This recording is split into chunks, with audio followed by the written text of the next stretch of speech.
Bom dia. Bom dia. Joana Vicente. O nome muito bonito português e é um prazer estar com a Joana e muito obrigada por nos receber hoje para falar um pouco de quem a Joana Vicente é.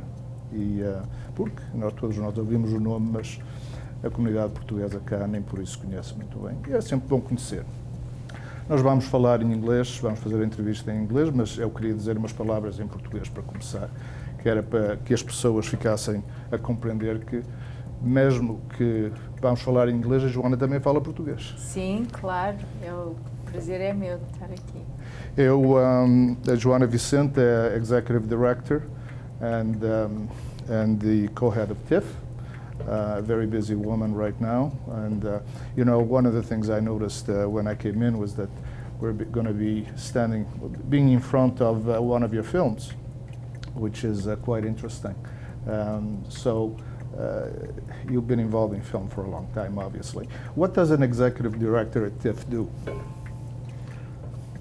Oh, it's a big job.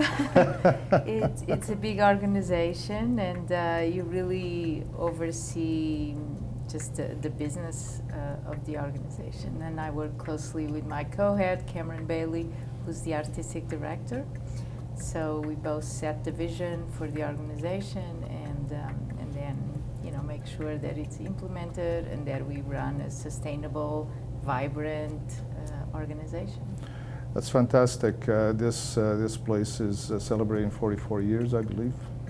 It's our 45th edition of the festival. Right. So it's got quite an history. For me, coming back to this building is quite interesting because I helped build it. So all the terraces upstairs and all those stairs, well, they take all the beautiful pictures, and so it's quite interesting for me. So I appreciate the fact that you decided to speak to us. You're the first woman as executive director of TIFF?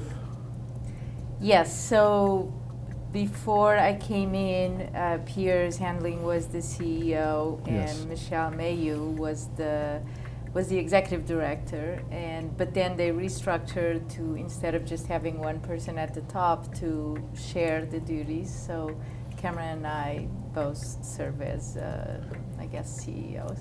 You've been mostly based in New York, and I guess you travel back and forth from New York. How do you do it during this pandemic, going back and forth? Yeah, so I haven't left Canada since we shut down the building back in March. I think it was March 14, and my husband was here. He is usually between New York and Toronto, same for me before the pandemic. And then my children actually were able to come in, so they stayed here for 2 months. Now they're back in the States. Mm-hmm. But I've been here since the lockdown, since March. So I guess must be thinking about New York quite a bit. Yes, I definitely miss New York because New York was home for our family for so long, and also Portugal. My family is in Portugal, so I'm thinking after the festival I might go to Portugal and then New York. Yeah, at least Portugal now is open and they don't make you quarantine, so it makes it a little bit easier, right? So, how many years have you been in New York? I mean, you've so over 25 years. 25 years. So I mean, you've had your business, one of your companies there for 18 years, 20 years, and you produced 40 films. So that's an amazing feat. The production of 40 films over all these years. How did you get into this business? So I always loved film, and I started while I was in university in Portugal at the Universidade Católica Portuguesa. Yes. During the summers, I started working as an assistant to a producer. He's actually a well-known producer, Paulo Branco, who Yes. gave me my first job. And after I left university, I started working in radio, politics, but film was still my passion. So eventually my husband and I started producing short films and music videos and public service announcements.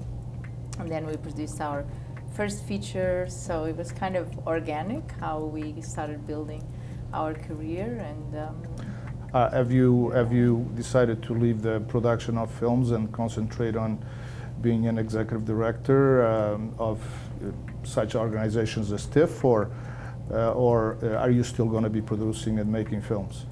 So this is obviously a full-time job, very hard to do anything else than this. But in 2010, I was on the board of this organization in New York, the Independent Filmmaker Project, and I had been on the board for 5 years. The executive director was leaving. It was a kind of a hard time after the financial crisis. We were looking into kind of what was the future for the organization. So I came in, and I was going to be there for 6 months to a year, just kind of get the organization into shape, to find someone else to lead. And then I ended up staying. The board asked me to stay, and I was having fun, and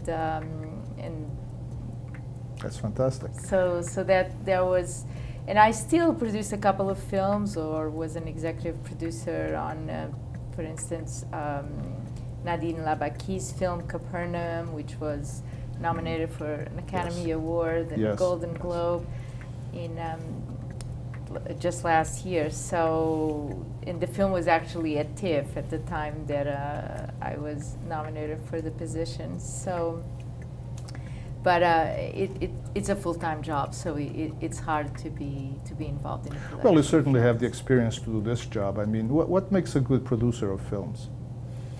So there's so many elements to producing. You have to find great material. You need to package the project, selecting the director, cast, just make a package that is viable, and then you need to put the financing together. You need to oversee all of the production and post-production and marketing to really put the film in the marketplace. And usually I would come to festivals like TIFF or Sundance or others to launch the films. So there's just a lot of skills needed to produce that actually translate well to run an organization. Yeah.